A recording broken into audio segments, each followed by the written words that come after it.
Hello and welcome back to another episode for 52 Press. My name is Sharissa Bradley and I am so excited that you are here. On this episode, we are continuing our 10 steps to publication journey and we are on step 6, finding a professional editor. Once we have looked over our manuscript over and over and over again, and we've given that manuscript to beta readers, and then we get their feedback and incorporate that feedback into the manuscript, it does become quite challenging to pick up on very small errors. One reason for that is once we've read something over and over and over again, we begin to memorize it. And once we've memorized something, it's easy to skim over the manuscript and miss things like a misspelled name or a word that wasn't quite the right word, but then was auto-corrected to be the right word. Professional editors can be an extra set of eyes that is non-biased to whatever it is that you're writing about. It's not a family member or a friend, and you'll be able to receive their comments and suggestions with an open mind.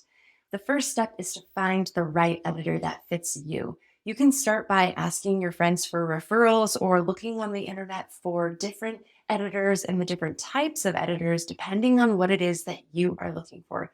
Are you looking for somebody to help you proofread your manuscript? Are you looking for someone to help you really edit all those details and make sure the sentence structure is proper and that everything makes sense? It is important to understand the difference between the different types of editing that is out there for you. Next, once you find a few editors, you want to start the interview process with them. Ask them to send you a copy of their contract. Ask them to explain the timeline from once they get the manuscript to once they return that manuscript and what's included in that. And ask them about their payment structures. Are they being paid hourly to read the manuscript? Are they being paid per word? That is important for you to understand before you enter into an agreement with your new editor. Once you have reviewed the contracts and you have come up with a good plan for your timeline, it's important to discuss the costs that are involved.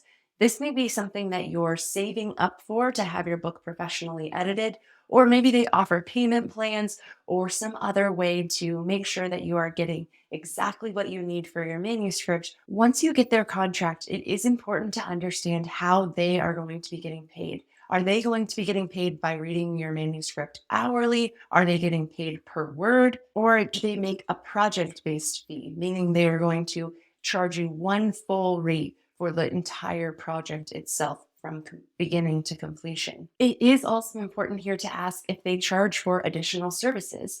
Is their contract price including a second look through the manuscript for just those small typos? Some editors will include this in their package where they'll do a second pass on your manuscript. Others give it one set of eyes, and then once they're done with their first pass, it is up to you to make sure that it is exactly the way you want it. Make sure when you're having the discussion with your editor that you discuss the turnaround timeline. How long will they be holding onto your manuscript before they give you that first pass of edits? This can take anywhere from 2 weeks to 2 months, depending on that editor's turnaround time. It is important to discuss those things way in advance so that you're not caught off guard by the timeline when it gets to that editing process. Just some last tips in working with an editor. It is important to stay open to constructive criticism and to constructive feedback.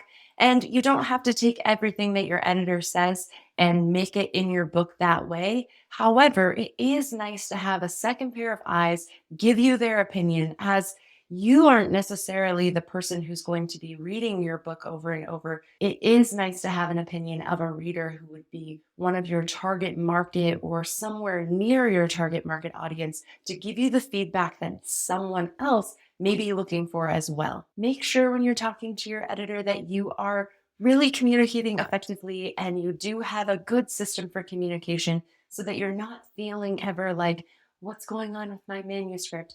If you have developed a really nice relationship or rapport with your editor, you should be able to just check in or feel confident that things are happening the way that they should be happening. So keep those levels of communication open and clear. Once you've had your manuscript professionally edited, it is going to be time to move on to some of those really fun things like getting your book formatted and having your cover designs, which we are going to cover in the next episode. Thank you so much for being here. I hope you enjoyed this video and you learned about editing. If you're following along in our 10 steps to publication workbook, we are on step 6. In the workbook, there is a little recap of the steps it takes to get your book professionally edited. Thank you so much for being here. Don't forget to like, don't forget to subscribe, and I'll see you on the next episode.